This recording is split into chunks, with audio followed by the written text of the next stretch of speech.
नमस्कार दोस्तों, स्वागत है आपका ऐसा न्यूज पर, जहां मिलती हैं तेज और सटीक खबरें, वो भी आसान भाषा में। चाहे हो मौसम अपडेट, सरकारी फैसले या फिर वो खबरें जो आप तक नहीं पहुंचती, हम लाते हैं सब कुछ आपके लिए। और अगली वीडियो में मिलेगा आपको आज का राशिफल, ताकि दिन शुरू हो सकारात्मक ऊर्जा के साथ। तो सब्सक्राइब जरूर कीजिए और जुड़े रहिए ऐसा न्यूज के साथ। चलिए बढ़ते हैं आज की खबरों की ओर। तो सबसे पहले जानते हैं आज की हेडलाइंस। बिहार में वोटर लिस्ट विवाद, राहुल गांधी का ईसी पर गंभीर आरोप। ट्रंप के टैरिफ पर कांग्रेस का हंगामा, संसद में गरमाया माहौल। संभल मंदिर मस्जिद विवाद, कोर्ट में सुनवाई 31 अगस्त को। रूस यूक्रेन युद्ध, ट्रंप का पुतिन से मुलाकात का ऐलान। क्या अब रुक जाएगी जंग? यमुना नदी है उफान पर, दिल्ली में बाढ़ का खतरा। तो दोस्तों, आज है शुक्रवार और तारीख है 8 अगस्त 2025। इस साल सावन मास की पूर्णिमा की तिथि की शुरुआत 8 अगस्त को दोपहर 2:12 पर होगी और इस तिथि का समापन 9 अगस्त को दोपहर 1:24 पर होगा। तो चलिए शुरुआत करते हैं आज की खबरों के साथ। पहली खबर, जहां बिहार में वोटर लिस्ट पर विवाद हुआ, राहुल गांधी ने ईसी पर भी गंभीर आरोप लगाए। कांग्रेस नेता राहुल गांधी ने बिहार में वोटर लिस्ट संशोधन को लेकर चुनाव आयोग पर बीजेपी के पक्ष में मत चोरी का आरोप लगाया। उन्होंने इसे खुला और स्पष्ट सबूत बताया, जिससे संसद में हंगामा हुआ। विपक्ष ने इस मुद्दे पर चर्चा की मांग की है, जिसके चलते लोकसभा को स्थगित करना पड़ा। बीजेपी ने इसे आधारहीन बताया और आयोग ने जांच का आश्वासन दिया है। स्थानीय कार्यकर्ताओं ने इस मुद्दे को भी उठाया। अगली खबर, जहां ट्रंप के टैरिफ पर कांग्रेस का हंगामा हुआ। कांग्रेस ने अमेरिकी राष्ट्रपति डोनाल्ड ट्रंप के भारत पर 50% टैरिफ के फैसले के खिलाफ संसद में हंगामा किया। शशि थरूर ने इसे भारत का अपमान बताया, जबकि सरकार ने जवाबी रणनीति का भरोसा दिलाया है। लोकसभा में विपक्ष ने पीएम मोदी की चुप्पी पर सवाल भी उठाए, जिसके चलते सदन 12 बजे तक स्थगित हुआ। विशेषज्ञों का कहना है कि यह भारत अमेरिका व्यापार संबंधों में तनाव बढ़ा सकता है। विपक्ष ने इसे रूस से तेल आयात पर ट्रंप की नाराजगी से जोड़ा है। सरकार ने राष्ट्रीय हितों की रक्षा का भी वादा किया है। क्या भारत इसका जवाब दे पाएगा? अगली खबर, जहां तेज प्रताप यादव ने नई गठबंधन योजना बनाई। आरजेडी नेता तेज प्रताप यादव ने 2025 बिहार चुनाव से पहले 5 क्षेत्रीय दलों के साथ नया गठबंधन बनाया है और आरजेडी कांग्रेस को शामिल होने का न्योता दिया है। इस कदम को बीजेपी जेडीयू गठबंधन के खिलाफ रणनीति माना जा रहा है। तेज प्रताप ने इसे सामाजिक न्याय का गठबंधन बताया। विश्लेषकों का कहना है कि यह बिहार की सियासत को नया मोड़ दे सकता है। हालांकि कांग्रेस ने अभी कोई जवाब नहीं दिया है। अब देखना ये होगा कि क्या यह गठबंधन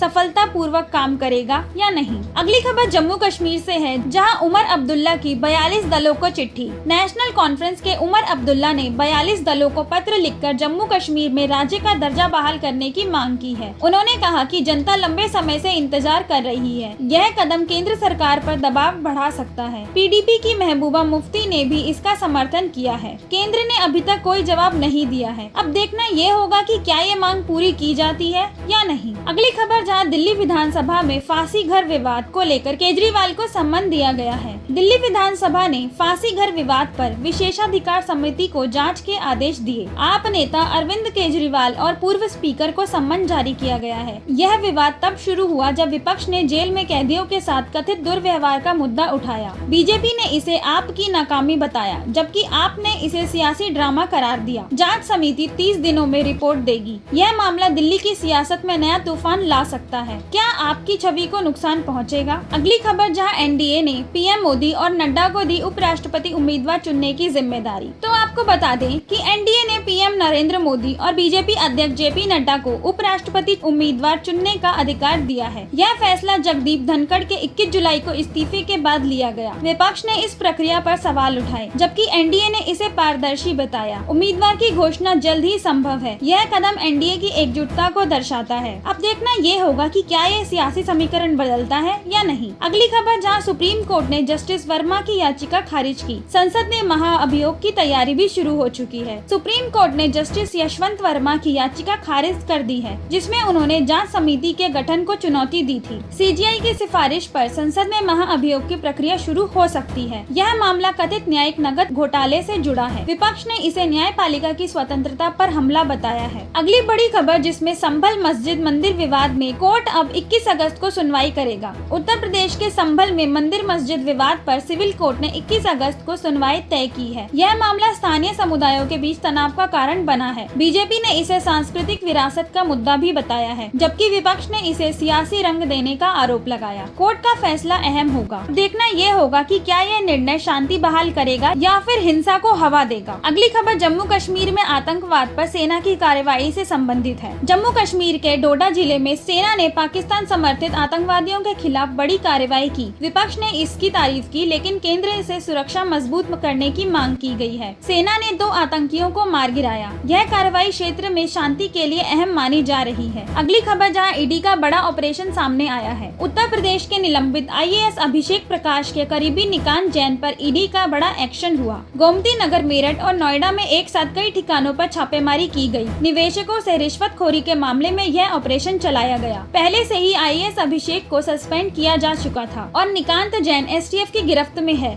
सूत्रों के अनुसार यह यूपी में भ्रष्टाचार का बहुत बड़ा नेटवर्क है, जिसमें कई बड़े नाम शामिल हो सकते हैं। यह भ्रष्टाचार विरोधी अभियान का हिस्सा है, लेकिन राजनीतिक दबाव इसमें दिखाई दे रहा है। अब देखना होगा कि इस मामले में क्या प्रतिक्रिया और क्या परिणाम सामने आता है। तो चलिए वीडियो में आगे बढ़ते हुए चलते हैं इंटरनेशनल खबरों की ओर, जहां रूस और यूक्रेन युद्ध को लेकर ट्रंप का पुतिन से मुलाकात का ऐलान किया गया है। अमेरिकी राष्ट्रपति डोनाल्ड ट्रंप ने अगले सप्ताह रूसी राष्ट्रपति व्लादिमीर पुतिन से मुलाकात की घोषणा की है। यह मुलाकात यूक्रेन युद्ध में शांति की संभावनाओं को तलाशने के लिए है। ट्रंप के विशेष दूत स्टीव विटकॉक ने मॉस्को में पुतिन से चर्चा की, जिसमें शांति की शर्तें सामने आई हैं। यूक्रेन के राष्ट्रपति वोलोदिमीर जेलेंस्की से भी ट्रंप की बात होगी। क्या ये युद्ध का अंत करेगा? क्या इसमें कोई नया मोड़ देखने को मिलेगा? यह तो वक्त ही बताएगा। अगली खबर जिसमें गाजा में मानवीय संकट अभी भी बना हुआ है। संयुक्त राष्ट्र के एक वरिष्ठ अधिकारी ने गाजा की स्थिति को नरसंहार जैसी बताया। इजराइल के सैन्य अभियानों और खाद्य संकट ने हालात को बदतर किया है। यूरोपीय संघ ने बताया कि ईंधन आपूर्ति में सुधार के बावजूद सुरक्षित वातावरण की कमी से राहत वितरण बाधित है। ट्रंप ने इजराइल के गाजा पर कब्जे के प्लान का विरोध नहीं किया है। अगली खबर जिसमें आसिम मुनीर बनेंगे पाकिस्तान के राष्ट्रपति। पाकिस्तान में सोशल मीडिया पर फैली अफवाहों ने तहलका मचा रखा है, जिसमें कि सेना प्रमुख आसिम मुनीर राष्ट्रपति आसिफ अली जरदारी की जगह ले सकते हैं। पाकिस्तानी सेना ने इन अफवाहों को बेबुनियाद करार दिया है। प्रवक्ता लेफ्टिनेंट जनरल अहमद शरीफ चौधरी ने दी इकोनॉमिक्स को बताया कि मुनीर का राष्ट्रपति बनने का कोई इरादा नहीं है। गृह मंत्री मोहसिन नकवी ने भी इसे दुर्भावनापूर्ण अभियान बताया। अब वीडियो में आगे बढ़ते हुए चलते हैं आज की मौसम की खबरों की ओर, जहां यमुना नदी उफान पर है। दिल्ली में लगातार बारिश के बाद यमुना नदी का जलस्तर खतरनाक स्तर पर पहुंच गया है। IMD ने अगले 24 घंटों में और बारिश की चेतावनी दी है। निचले इलाकों में जल भराव से जनजीवन प्रभावित है। प्रशासन ने बाढ़ से निपटने के लिए राहत शिविर शुरू किए हैं। लोग सुरक्षित स्थानों पर जा रहे हैं। जलवायु परिवर्तन का असर भी माना जा रहा है। मौसम की अगली खबर वाराणसी से है, जहां गंगा जलस्तर बढ़ चुका है। उत्तर प्रदेश के वाराणसी में गंगा नदी का जलस्तर बढ़ने से कई घर डूब गए। IMD ने 43 जिलों में बारिश का अलर्ट जारी किया है। बाढ़ ने 1245 गांवों को प्रभावित किया है, जिनमें 360 मकान ढह गए। राहत टीमें प्रभावितों की मदद में जुटी हैं। स्थानीय लोग डर के साए में हैं। इन सब स्थितियों को देखकर ये कहा जा सकता है कि इस साल मानसून गर्मी से राहत नहीं बल्कि तबाही लेकर आया है। हरियाणा के 16 जिलों में IMD ने बारिश का येलो अलर्ट जारी किया है। इनमें पंचकुला, अंबाला, यमुनानगर और गुरुग्राम शामिल है। इस मानसून सीजन में 19% ज्यादा बारिश दर्ज की गई है। जल भराव और यातायात बाधित होने की शिकायतें बढ़ रही हैं। प्रशासन ने सतर्कता बरतने की सलाह भी दी है। तो दोस्तों, आज की खबरें यहीं समाप्त होती हैं। आपको कौन सी खबर सबसे ज्यादा अच्छी लगी हमें कमेंट करके जरूर बताइए, और साथ ही हमारे साथ जुड़े रहिए, क्योंकि अगली वीडियो में आपको मिलेगा आज का आपका राशिफल कि आज आपके सितारे आपको क्या संकेत दे रहे हैं। तो जुड़े रहिए ऐसा न्यूज के साथ और हमारी अगली वीडियो जरूर देखिए। और अगर आपको ये वीडियो पसंद आया हो तो लाइक कीजिए, चैनल को सब्सक्राइब कीजिए और बेल आइकन दबाना ना भूलें, ताकि ऐसा न्यूज की अगली ब्रेकिंग न्यूज सबसे पहले आप तक पहुंच सके। इस वीडियो में अब हम आपसे अलविदा लेते हैं, लेकिन जुड़े रहिए ऐसा न्यूज के साथ। आपका दिन शुभ रहे। धन्यवाद।